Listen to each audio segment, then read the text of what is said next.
Saka Yan. igagano ng Magano gata. kami, magpaksiw ng yellow pin. Oo, tapos gagataan siya. Tapos ito. O, si Luna naman ang cook ngayon kasi dyan siya expert. Yan yung maganda salitan. Diba?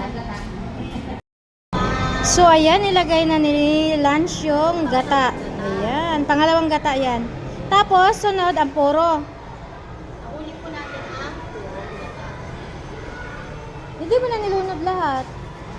Di ba marami sa Oo, masarap yun. Ubus mo. Hindi. Mas masarap yung masabaw kaysa walang sabaw. So, ayan. Sana all na lang talaga. Palitan kung sinong tagaluto sa amin. Yes po, ma'am.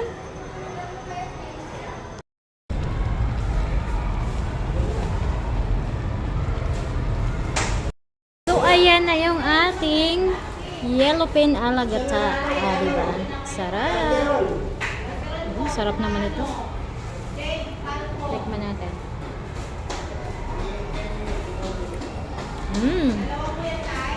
Napakasarap.